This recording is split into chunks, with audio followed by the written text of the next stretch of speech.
This is certainly not a knee position. We have a Hall of Fame left tackle. And again, he's got a great opportunity to come in and learn from Jason and, at some point in time get an opportunity to play. Howie, is this how you saw things kind of playing out? That there was a chance that you would fall beyond where you guys had him ranked in the top 10? No, that wasn't really what we had anticipated. When we look at kind of how drafts go, and our evaluation was this was the best tackle in the draft, and so usually those guys go in the top 10, and that's how we had him rate him. So when he started to fall, we just saw an opportunity to get a top 10 player again. When you have a top 10 player at an important position, it doesn't matter about the depth on our team. We're trying to load up on the lines. We've talked about that a lot with you guys, and that's how we roll. What's the process like when you? about him? What are some of the things you like about Andre? He's got great feet, really, really smooth pass protector, long arms, big hands, great character. You can see a lot of things that we do offensively. At the same time, he's also got room to grow. He hasn't hit his ceiling. Obviously, there's a lot of conversations about his experience in that offense and the fact they throw the ball a lot. And what great opportunity again to learn from Jason Peters, Coach Stout, Coach Pederson, our coaching staff, and that O-line room. What a great room to learn from. What's the process like when you start to see him fall? And at what point did you think it was realistic he'd get up again? Total anarchy.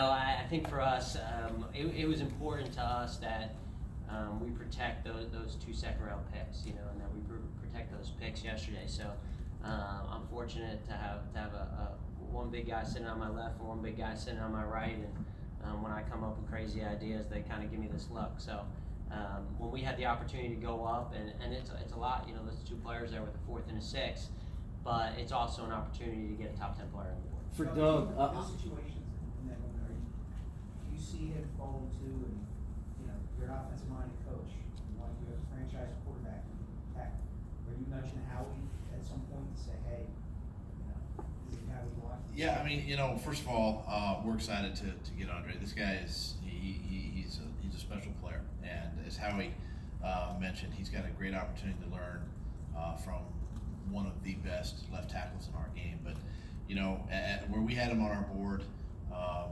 as it got closer, you just try to make some eye contact, and the conversation picks up a little bit, and we're just excited and thrilled to get him in here and get him going. Joe, For Doug, is he a tackle-only prospect, or for the short term, do you see him as a potential inside player? Right now I see him as coming in here and learning and getting sort of hitting the ground running. With our off-season program, with rookie minicamp coming up, getting in with Stout, and just feeling out the playbook and seeing where he's at and get him caught up. And that's our goal right now. That's our main focus.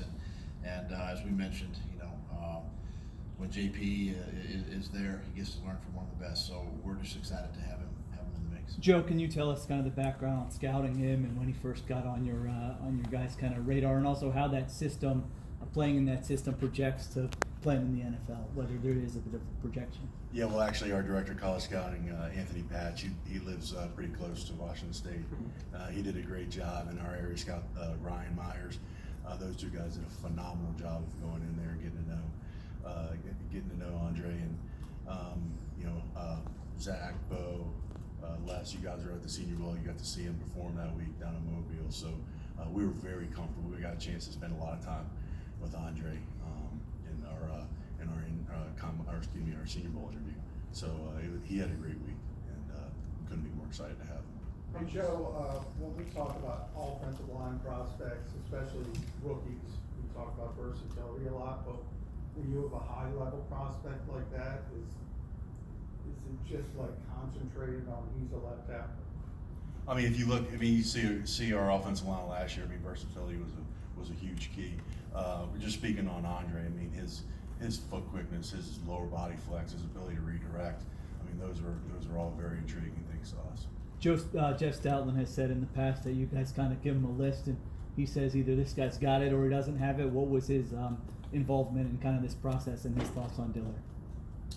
Yeah, I think we've used in this draft process the word passion a lot. Coach Stoutland gets very passionate about certain guys. And when Joe was just describing Andre, I was thinking about Coach talking about his lower body flex.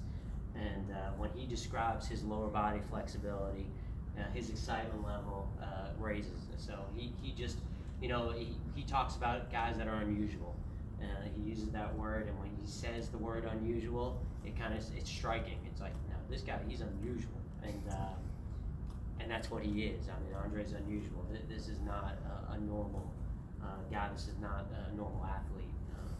And so, yeah, he's excited. How do you guys think of his run block?